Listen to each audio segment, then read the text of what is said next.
देखिए आज chemistry of d block element inorganic का बहुत ही इंपॉर्टेंट पार्ट है।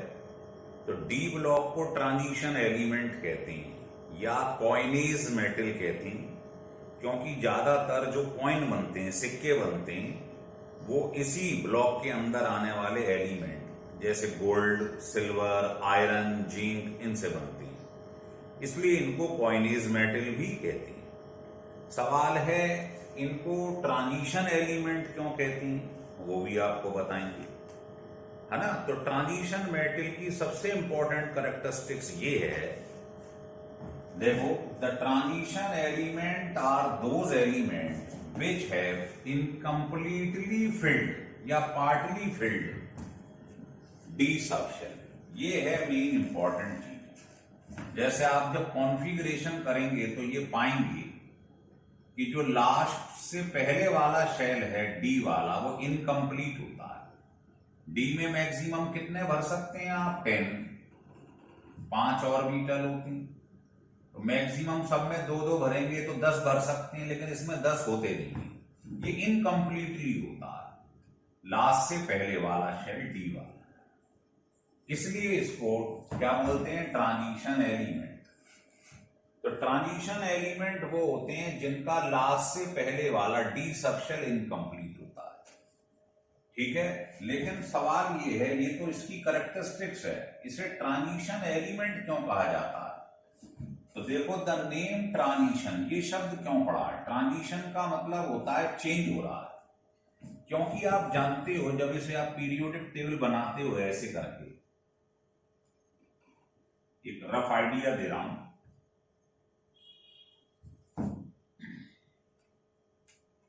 तो बताइए ये क्या होता है? ये वाला सेक्शन एस ब्लॉक, ये वाला पी ब्लॉक, ये होता है सबसे ज्यादा इलेक्ट्रोपॉजिटिव, और ये वाला सेक्शन जो होता है आप जानते हो यहां हैलोजन आते हैं, तो यहां इलेक्ट्रोपॉजिटिव बहुत ज्यादा है, और इधर जाने पे चीज क्या हो रही है? लीस्ट इलेक्ट्रोपॉजिटिव, इलेक्ट्रोनेगेटिव होती जा रही है। तो इधर चीज थी सबसे ज्यादा इलेक्ट्रोपॉजिटिव और इधर हो रही है सबसे ज्यादा इलेक्ट्रोनेगेटिव। तो ये जो बदलाव आ रहा है इसके बीच में जो मिलता है वो डी ब्लॉक। तो एक ट्रांजिशन हो रहा है ना, सबसे ज्यादा इलेक्ट्रोपॉजिटिव था, वहां सबसे कम इलेक्ट्रोपॉजिटिव है। समझ में आ रहा है? तो ये जो चेंज आ रहा है बीच में, इसकी वजह से जो बीच में एलिमेंट पाए जा रहे हैं इनको बोलते हैं ट्रांजिशन एलिमेंट। तो ट्रांजिशन शब्द इस्तेमाल जो हुआ है वो इसलिए हुआ है क्योंकि सबसे ज्यादा इलेक्ट्रोपॉजिटिव जो एस ब्लॉक एलिमेंट हैं यहां पर, वो किस में कन्वर्ट हो गए? Least electropositive P block element. तो यहां सबसे ज्यादा इलेक्ट्रोपॉजिटिव, वहां सबसे ज्यादा इलेक्ट्रोनेगेटिव। तो जो बदलाव आ रहा है इतना बड़ा, ट्रांजिशन का मतलब होता है जो चेंज आ रहा है, इसलिए बीच वाले एलिमेंट को ट्रांजिशन एलिमेंट या कॉइनेज एलिमेंट भी कहते हैं, क्योंकि जनरली इसमें वो वाले एलिमेंट मिलेंगे जिनके कॉइन बनते हैं। तीसरी बात यह है कि जिंक, कैडमियम और मरकरी, ये आप 3 एलिमेंट ऐसे देखेंगे कि इनका डी सबशेल कंप्लीटली फिल्ड होगा। अभी आपको कॉन्फ़िगरेशन दिखाएंगे। जबकि ट्रांजिशन एलिमेंट की कैरेक्टरिस्टिक्स ये है कि जो डी वाला सबशेल है वो इनकम्प्लीट होना चाहिए, उसमें 10 इलेक्ट्रॉन नहीं भरे होने चाहिए। तो आप देखोगे इन तीनों में डी के अंदर 10 इलेक्ट्रॉन भरे हुए होंगे, इसलिए इनको ट्रांजिशन एलिमेंट नहीं माना जाता है, क्योंकि इनका डी सबशेल कंप्लीटली फिल्ड है। तो इनको डी ब्लॉक एलिमेंट से अलग रखा गया है। लेकिन इसको जब आप डी ब्लॉक बनाएंगे, ये वाला एरिया, तो इसमें ही आपको ये तीनों एलिमेंट मिलेंगे, जबकि इनकी डी ब्लॉक से कैरेक्टरिस्टिक्स मेल नहीं खा रही है। आपने देखा कि इसका जो डी वाला सबशेल है वो कंप्लीट है, जबकि होना चाहिए कैसा? इनकम्प्लीट। लेकिन इसकी कुछ कैरेक्टरिस्टिक्स डी ब्लॉक एलिमेंट जैसी होती है, इसीलिए इनको क्या करा गया है? इनको डी ब्लॉक के अंदर रखा गया है। लिखा है since they possesses property similar to those of d block element. कुछ कैरेक्टरिस्टिक्स इसकी ऐसी होती हैं जैसे ये सब मेटल होते हैं, आप जानते हो, ठीक है ना। तो इसकी वजह से इसको डी ब्लॉक के अंदर रख दिया गया है। रहम खा के, तू भी आ जा भाई, समझे, क्योंकि लास्ट से पहले वाला इलेक्ट्रॉन इसमें भी डी वाले सब शेल में फिल होता है, लेकिन डी वाला सब शेल फुलफिल्ड है, इसलिए इसको ट्रांजिशन एलिमेंट माना नहीं गया है, लेकिन रखा जाता है डी ब्लॉक के अंदर। तो मुझे लगता है ये चीजें आपको क्लियर हो गई होंगी। अब आता है फोर्थ पॉइंट, जर्नल कॉन्फ़िगरेशन। तो जर्नल कॉन्फ़िगरेशन डी ब्लॉक का होता है कि लास्ट में तो ऐसा आता है, उससे पहले वाला जो शेल है सेकंड लास्ट, जिसको हम पेनल्टी मेड शेल कहते हैं, वो वाला इलेक्ट्रॉन जो है डी ब्लॉक में एंटर करता है, और डी वाला जो है वो कैसा होना चाहिए, इनकम्प्लीट होना चाहिए, तभी उसे ट्रांजिशन एलिमेंट माना जाता है। तो ये आप चार बातें लिख लो, फिर इसके आगे समझाते हैं हम।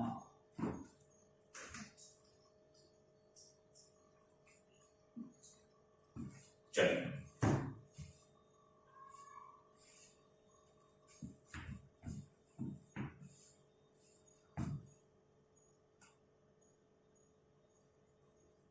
देखिए अब आप देखोगे यहीं पे इसमें जो सीरीज पाई जाती है डी में, ये होती है 3D सीरीज, 4D सीरीज और 5D सीरीज। तो 3D में आप क्या पढ़ेंगे, एलिमेंट जो मिलते हैं इसके अंदर वो आपको मिलेंगे, ढंग से देखिए। तो 3D सीरीज में आता है सेक टी VCR, याद करने का तरीका है मनफी कोनी कूगन। ये आपको सीक्वेंस से याद होना चाहिए। कैसे याद करते हैं, सेक टी, हिंदी में मैंने आपको पूरी पीरियोडिक टेबल लिखवाई हुई है। सेक टी, VCR, देखो VCR, MnFe को जोड़ दो, मनफी, ये CONI को जोड़ दो, कोनी, और CuZn को जोड़ दो, कूगन। अब इसको एक साथ पढ़ो, सेक्टी, VCR, मनफी, कोनी, कूगन, तो एक सीक्वेंस है आ जाएगा, सेक्टी, VCR, मनफी, कोनी, कूगन। ऐसे ही आप 4D सीरीज में चलेंगे तो ये क्या होता है, ये होता है जर्नल, लिख लो जर्नल, ये यट्रियम, जर्नल, MOT, मोड, शुरू, CRU, रेहपर्ड, RHPD, रेहपर्ड, और अगस्त, है ना। जर्नल, MOT, मोड, CRU, शुरू, रेहपर्ड, अगस्त। इसके बाद आती है 5D सीरीज, ये होती है लेंथेनम, लिखा हुआ है, ला हफ्तो,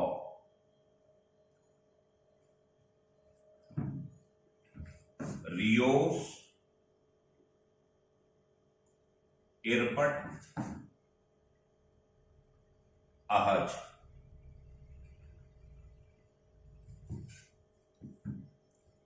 ये जो आप देख रहे हो ये 5D सीरीज, ठीक है। अब देखिए, इस सीरीज का नाम है 3D सीरीज। इसका मतलब आप समझ रहे हैं बात को, 3D सीरीज का मतलब होता है फोर्थ पीरियड। तो इसका जो कॉन्फ़िगरेशन होगा वो ये होता है 3D4S। यहां पर तो ये है, अब इसमें क्या होगा, 1 से भरना स्टार्ट कर दो 10 तक। तो बताइए पहले वाले के लिए क्या करेंगे, यहां पर 1 लिख दो, तो इसका कॉन्फ़िगरेशन ये हो जाएगा। इसका कॉन्फ़िगरेशन ये हो जाएगा, एक एक बढ़ते रहेंगे। 2 एक्सेप्शन है वो जरूर याद रखना। एक तो ये एक्सेप्शन है, इसमें लास्ट में 4s1 आता है और ये हाफ फिल्ड। तो एक तो आपके लिए ये बहुत इंपॉर्टेंट है, ध्यान रखना। बाकी सबके लास्ट में 4s2 आएगा, इसमें 1 आता है। और एक आप आगे बढ़ेंगे तो एक ये एक्सेप्शन है, कॉपर आपने पढ़ा होगा, इसमें भी लास्ट में ये आता है। तो ये दो बड़े कीमती हैं, ये ध्यान रख लेना। और फिर लास्ट में इसको तो समझ ही गए हो आप। अब इसका देखो डी पूरा भरा हुआ है, ये भी पूरा भरा है, तो इसको आप डी ब्लॉक में नहीं मानती। बताया था ना अभी, कैडमियम, जिंक, मरकरी, ये लास्ट वाले जो 3 हैं, जिंक, कैडमियम, मरकरी, इनको ट्रांजिशन मेटल में कंसीडर नहीं करती, क्योंकि इनका डी वाला शेल फुलफिल्ड होता है तीनों का। जैसे देखो इसमें ये आ रहा है, अब ये अगला वाला आता है। 3D सीरीज का मतलब था 4th पीरियड, 4D सीरीज का मतलब है 5th पीरियड। तो इसमें लास्ट में सिमेट्री से बताओ क्या आएगा? 4D का मतलब 4D आएगा। अब ये 4 है तो ये 5 होगा, क्योंकि ये n है, ये n-1, तो इसमें भी ये सीक्वेंस चलेगा। सबसे पहले 1 लिख ऐसे, फिर इसमें लिख दो 4d2 5s2, 4d3 5s2, ऐसे आगे बढ़ोगे तो केवल एक्सेप्शन याद रखा दो, ये एक्सेप्शन है, तो बिल्कुल इसके नीचे इसको लिख दो। ये क्या था? 3D, तो ये लिख दो 4D। ऐसे इसमें लिख दो 5D। ये क्या था? 3D10 4s1, तो ये क्या हो जाएगा? 4D10 5s1। ये क्या हो जाएगा? 5D10 6s1। और इससे पहले वाला जो आता है वो भी 4D10 होता है, और उसमें 5s1। तो ये आपको ध्यान रखना है, इसमें ये 3 एक्सेप्शन होगी। इस वाले में 2 एक्सेप्शन थे, इसमें भी 2 हैं। इसको क्या एक्सेप्शन बोलोगे? ये तो लास्ट में आ ही जाएगा, इसे छोड़ो। एक्सेप्शन इसमें 2। और इस वाले को देखो, इसमें भी आपको 2 एक्सेप्शन मिलेंगे। इसमें क्या होता है? ये जो आपको दिखाई दे रहा है, इसमें 6s2 आता है, और ये आता है 5d9, ये 0 हो जाता है, ये 10 हो जाता है। तो इसमें भी ये 2 एक्सेप्शन आप याद रखना, बहुत कीमती। तो केवल एक्सेप्शन याद रख लो, और बाकी तो ये मालूम है, ये 5D सीरीज का है, तो 5D 6s, ये तो सब में सेम चलेगा, ठीक है।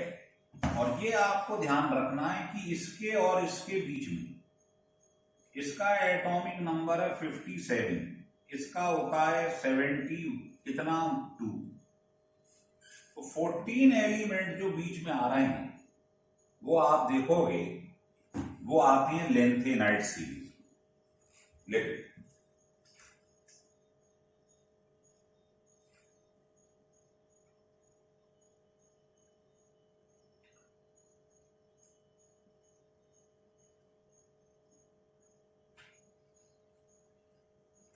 लिख लिए।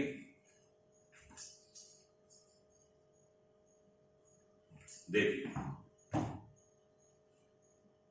अब आपको मैं इसमें आगे चीज बताता हूं, सुनिए। ये तो आपने इलेक्ट्रॉनिक कॉन्फ़िगरेशन सीखा है। 3D सीरीज में ये 2 एक्सेप्शन, 4D सीरीज में ये 2 एक्सेप्शन।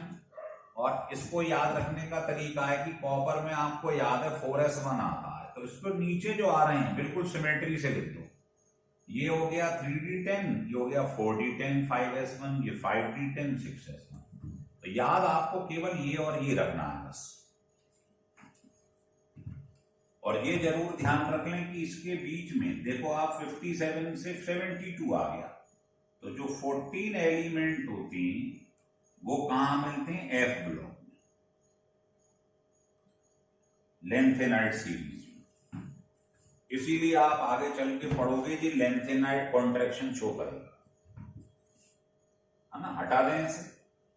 चलिए, अब हम इसको हटा रहे हैं, पूरे को नहीं, इतने को हटा दें।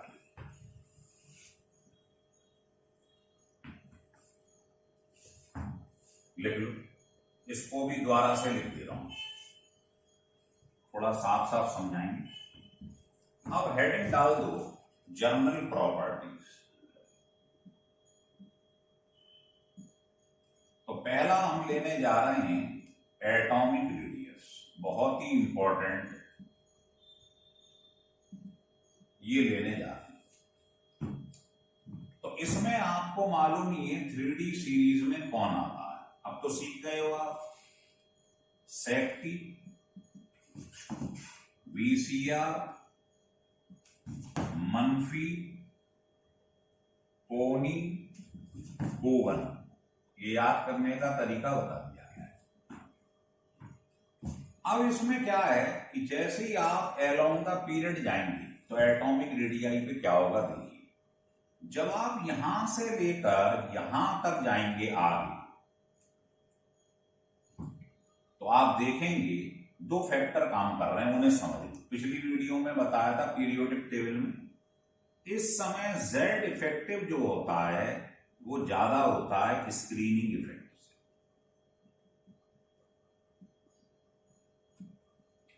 कैसे देखिए, ये इसका एटॉमिक नंबर है 21, 22, 23। तो ये न्यूक्लियस है, ये शेल बनेंगे। तो आप ये बताओ बाहर वाला शेल कौन है, 4s, और उससे पहले वाला कौन सा है, 3D, ये न्यूक्लियस। इस पर है पॉजिटिव चार्ज। तो इसमें तो इलेक्ट्रॉन फिक्स हैं, जो चेंज होते हैं आपने देखा, इसमें आता है 3D1, इसमें आता है 3D2, 3D3, ऐसे आता है ना। तो आप देखोगे कि जब आप आगे बढ़ रहे हो तो डी वाले शेल में वेरिएबिलिटी है, इलेक्ट्रॉन बढ़ते जा रहे हैं। तो पहले एक इलेक्ट्रॉन था, फिर 2 है, फिर 3 है।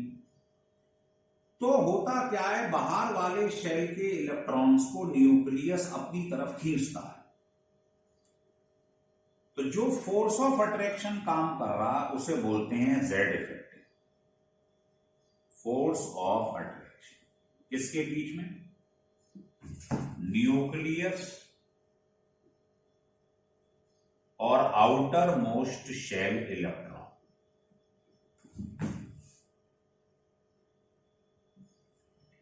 इनके बीच में जो फोर्स लग रहा है वो कहलाता है जेड इफेक्टिव। तो जैसे जैसे आप आगे बढ़ोगे तो इस वाले में क्या होगा, शेल में, न्यूक्लियस में इलेक्ट्रॉन बढ़ते जा रहे हैं। भाई न्यूक्लियस पे चार्ज होता है, आपने पढ़ा है Ze। जेड क्या है, एटॉमिक नंबर, 21, 22, 23। तो आगे बढ़ेंगे तो जेड बढ़ता जाएगा।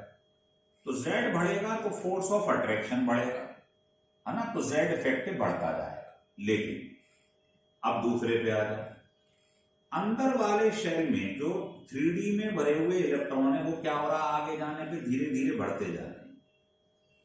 तो आप देखोगे बाहर वाले शेल के इलेक्ट्रॉन और इनर शेल के इलेक्ट्रॉन के बीच में होता है रिपल्शन। तो शुरू में जब तक ये सिंगली आप देख रहे हो, ये डी सब शेल,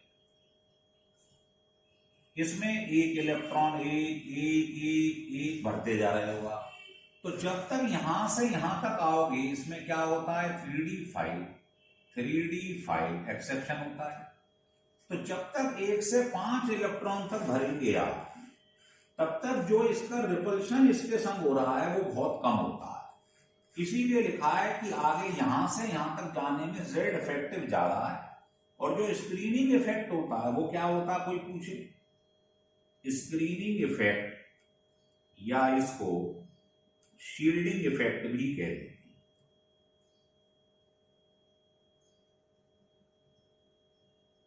ये क्या होता है, ये होता है जो इनर शेल के इलेक्ट्रॉन्स हैं और आउटर मोस्ट के, इनके बीच में repulsion between inner shell electron and outer most shell electron, इन दोनों के बीच में लगने वाला रिपल्शन होता है स्क्रीनिंग। तो यहां से यहां तक, जब तक इसके अंदर एक एक करके 5 इलेक्ट्रॉन भरे, तब तक यहां पर रिपल्शन बहुत ज्यादा नहीं होता। लेकिन आगे बढ़ने पर जेड इफेक्टिव बढ़ता जा रहा है, एटॉमिक नंबर बढ़ता जा रहा है। तो जेड इफेक्टिव ज्यादा होता है स्क्रीनिंग से। तो बताओ जेड इफेक्टिव तो क्या कर रहा था, अट्रैक्शन, और ये कर रहा है रिपल्शन। तो इस समय ज्यादा कौन है? अट्रैक्शन। अट्रैक्शन होगा तो साइज क्या होगा? कम हो जाएगा। तो यहां से यहां तक जाने में साइज लिख लो डिक्रीजेस। रीजन क्या है? ये रीजन लिख लो।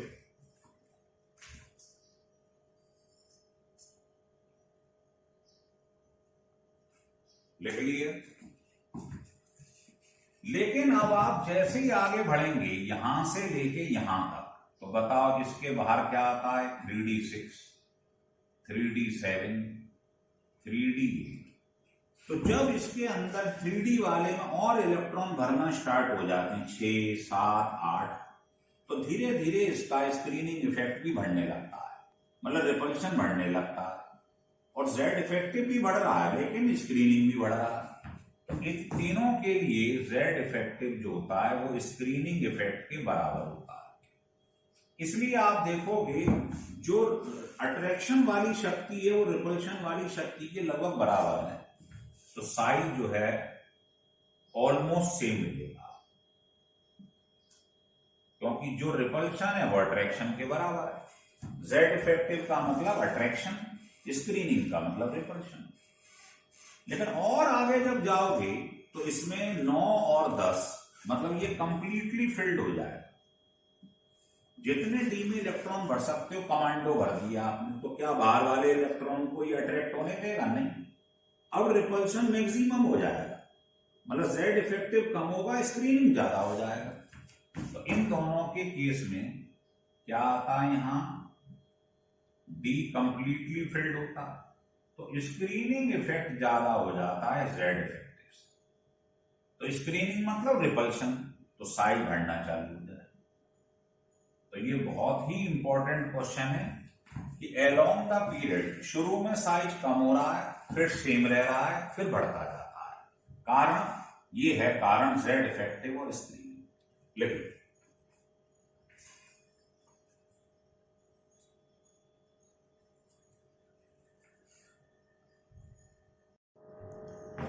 हो गया क्लियर?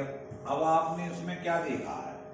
इसमें ये देखा है कि ये जो हमने कंक्लूजन निकाला है, ये देखिए वो कह रहा है ट्रांजिशन सीरीज जो होता है इसमें आप लेफ्ट से राइट की तरफ जब जाती हैं तो एटॉमिक रेडियाई डिक्रीजेस इनिशियली। तो यहां से यहां तक जाने में चूंकि ये कैसा हाफ फिल्ड है, तो आप देखोगे इस समय जेड इफेक्टिव ज्यादा होता है स्क्रीनिंग से। तो ये कैसा है? अट्रैक्टिव, ये है रिपल्सिव, तो ये ज्यादा है। तो अट्रैक्शन होगा तो साइज धीरे धीरे कम होगा यहां से यहां तक। यहां से यहां तक क्या होता है? जैसे ही डी वाले शेल में इलेक्ट्रॉन और ज्यादा भरने लगते हैं तो स्क्रीनिंग वाला जेड इफेक्टिव के बराबर हो जाता है, इसलिए साइज लगभग सेम होता है। और आगे जाओगे तो 3D वाला शेल कंप्लीटली फिल्ड है, तो ये बाहर वाले शेल को क्या करेगा? ज्यादा रिपेल करेगा। अब स्क्रीनिंग ज्यादा हो जाएगा, रिपल्शन ज्यादा होगा, साइज बढ़ जाएगा। तो ये तीनों पॉइंट मैंने लिख दिए, पलट दिया। हो गया क्लियर? लिखिए।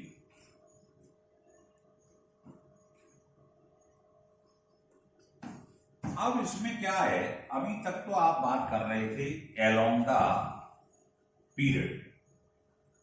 अब हम बातें करेंगे कि ग्रुप में क्या होगा। देखिए अब हम ग्रुप की बातें कर रहे हैं, तो 3D से आ जाओ 4D में, फिर आ जाओ 5D सीरीज में। तो इसके नीचे क्या आता है आपको मालूम ही। इसके नीचे क्या आता है ये आपको मालूम। तो आप क्या देखेंगे? यहां पर ये आ रहा है 57 के बाद 72, तो बीच में 14 एलिमेंट जो हैं वो एफ ब्लॉक में चले जाते हैं। और एफ ब्लॉक का आप पढ़ेंगे पुअर स्क्रीनिंग इफेक्ट होता है, ये पुअर स्क्रीनिंग इफेक्ट शो करता है। पुअर स्क्रीनिंग का मतलब है जो रिपल्शन होगा बाहर वाले इलेक्ट्रॉन्स के संग वो बहुत कम होगा, तो क्या होगा? जेड इफेक्टिव ज्यादा होगा। तो आप ये देखोगे कि जब इससे यहां जाते हैं तब ये पुअर स्क्रीनिंग काम करती है। तो यहां तक तो कोई समस्या नहीं आएगी। आप जानते हो when we move from top to bottom extra shell added, तो जब एक्स्ट्रा शेल जुड़ेंगे तो साइज बढ़ता जाएगा।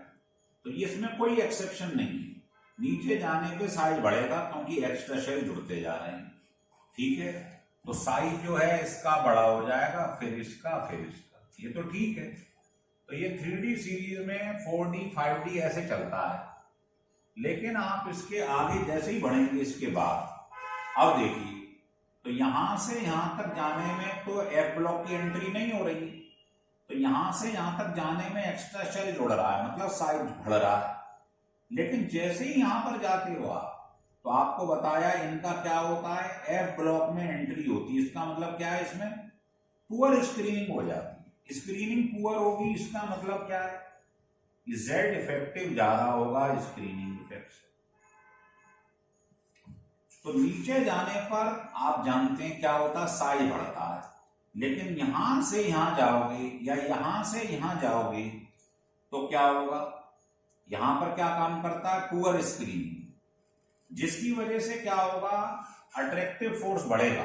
अट्रैक्टिव बढ़ेगा तो साइज क्या होगा, कम। तो नीचे जाने पर साइज बढ़ना चाहता है, लेकिन ये वाली शक्ति क्या कर रही है, साइज को कम कर रही है। तो ये दोनों एक दूसरे को कंपनसेट कर देते हैं। तो आप देखोगे इन दोनों का साइज लगभग सेम होता है। ये खूब पूछा जाता है पेपर कि जिरकोनियम और हाफनियम इनका साइज क्यों सेम होता है, तो आप बताएंगे due to poor shielding effect या पुअर स्क्रीनिंग इफेक्ट। समझ में आ रहा बात, लिख लीजिए, हटा दें इसे, लिखिए। तो ये देख लिए बेटे, समझ लिया आपने कि जब हम इसमें 3D 4D 5D top to bottom जाएंगे तो ये क्या कर देते हैं, 14 एलिमेंट बीच में आ जाते हैं एफ ब्लॉक वाले, जो पुअर शील्डिंग शो करते हैं। तो ये स्टार्टिंग होती है 4D से 5D में जब जाते हैं, यहां से 3D से 4D में कुछ नहीं होता है। इसका मतलब जब नीचे जाएंगे तो क्या होगा, धीरे धीरे साइज बढ़ता जाएगा, एक्स्ट्रा शेल ऐड होंगे। तो when we move from top to bottom, size increases from 3D to 4D series. 3D से 4D जाने में क्या होगा, साइज बढ़ता जाएगा। लेकिन जैसे ये थर्ड ग्रुप है, ये फोर्थ है, तो थर्ड में कुछ नहीं होता, इसमें तो चलता है सेम, क्योंकि इसमें लेंथेनाइड कॉन्ट्रैक्शन चालू नहीं होगा, एफ ब्लॉक की एंट्री होती है इसके बीच में। तो यहां से यहां तक जाने में देख रहे हो आप, साइज बढ़ता जा रहा है, ये देखिए। लेकिन जैसे ही आप इस थर्ड ग्रुप के बाद एंट्री करोगे यहां पर, तो यहां पर क्या होता है, 14 एलिमेंट जो हैं वो एफ ब्लॉक वाले आ जाते हैं, जिनका शील्डिंग इफेक्ट जो होता है वो कैसा होता है, पुअर शील्डिंग इफेक्ट। अब शील्डिंग कम होगा तो जेड इफेक्टिव ज्यादा होगा। तो आप देखोगे नीचे जाने पर क्या हो रहा है, यहां पर पुअर शील्डिंग हो रही है, जिसकी वजह से जेड इफेक्टिव ज्यादा, साइज कम हो रहा है। लेकिन नीचे जाने पे वैसे क्या होना चाहिए था, एक्स्ट्रा शेल जुड़ते हैं तो साइज बढ़ना चाहिए था। लेकिन स्क्रीनिंग इफेक्ट पुअर है, इसलिए क्या हो रहा है, साइज बढ़ रहा है। तो ये इसको कंपनसेट कर देता है साइज को। तो इनका साइज आप देखोगे लगभग क्या रहता है, सेम रहता है। ये आपको लिखवाया, पढ़ लो, साइज जो है लगभग सेम रहता है, इसकी वजह से पुअर स्क्रीनिंग हो गया क्लियर।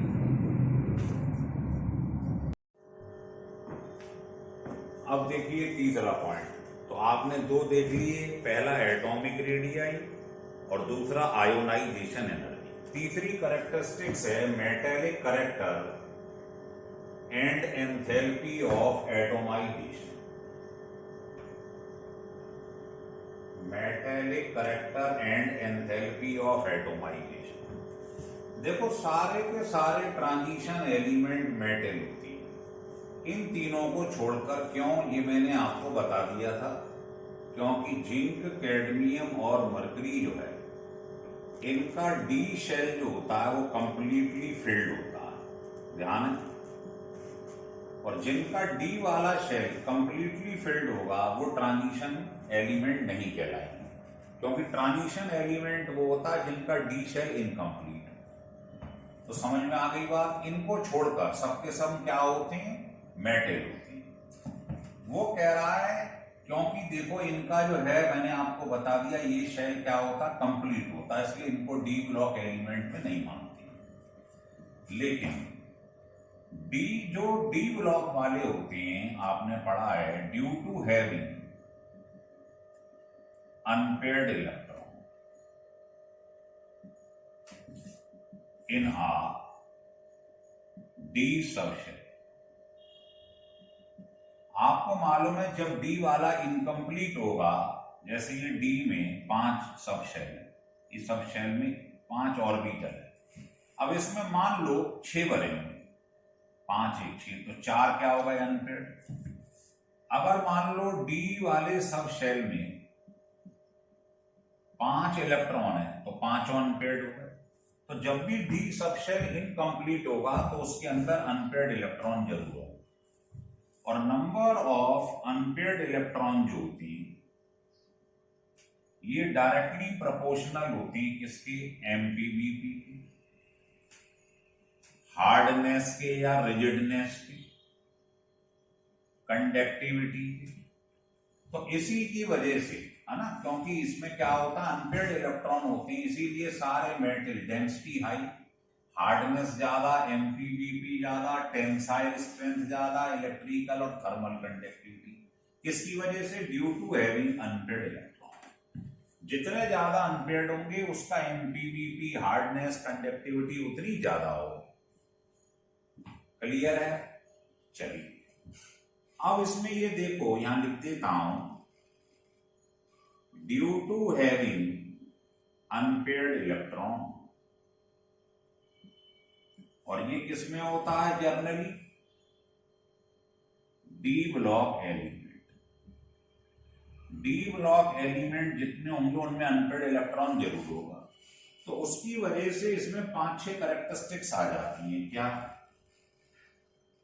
पहला तो ये पैरामैग्नेटिक बिहेवियर शो करता है, मतलब इसकी मैग्नेट बन जाती है, मतलब ये मैग्नेटिक फील्ड में अट्रैक्ट होता है, अट्रैक्टेड बाय मैग्नेटिक फील्ड। दूसरा, ये कलर्ड आयन बनाता है या कलर्ड कंपाउंड बनाता है। कौन? डी ब्लॉक वाले, क्योंकि इसमें अनपेयर्ड इलेक्ट्रॉन है।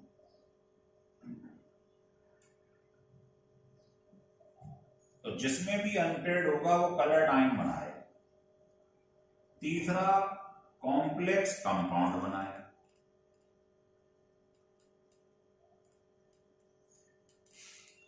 चौथा, जितने ज्यादा नंबर ऑफ अनपेयर्ड इलेक्ट्रॉन होते हैं उसका हीट ऑफ एटोमाइजेशन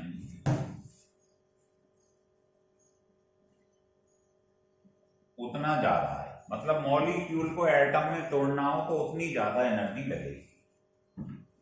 तो आप जानते हैं जैसे क्रोमियम है, आपको बताएं टंगस्टन है, समझ में आ रहा है?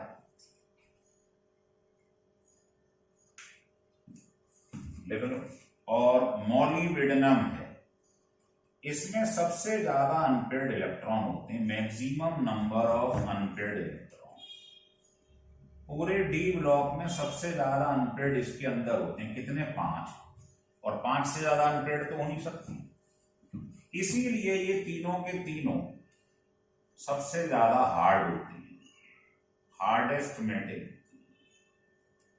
इनकी कंडक्टिविटी सबसे ज्यादा होती है, जितने ज्यादा अनपेयर्ड होंगे उतना ज्यादा एमपीवीपी। इनका एमपीवीपी सबसे ज्यादा क्यों है? क्योंकि इसमें सबसे ज्यादा अनपेयर्ड है। आ रहा है समझ में? 5वां पॉइंट ये है कि ये मैग्नेटिक मूवमेंट शो करती है। मैग्नेटिक मूवमेंट का आपको फार्मूला याद होगा, ये होता है, ये इसकी यूनिट है बोहर मैग्नीट्रॉन। तो एन क्या है? Number of unpaired electron. तो जिसमें ज्यादा अनपेयर्ड होंगे उसका मैग्नेटिक मूवमेंट भी ज्यादा होगा। तो इतनी सारी कैरेक्टरिस्टिक्स जो हैं आ जाती हैं जिसमें अनपेयर्ड इलेक्ट्रॉन होती है। इस पर बहुत क्वेश्चन बनेंगे, आप खुद देखो, लिख लो।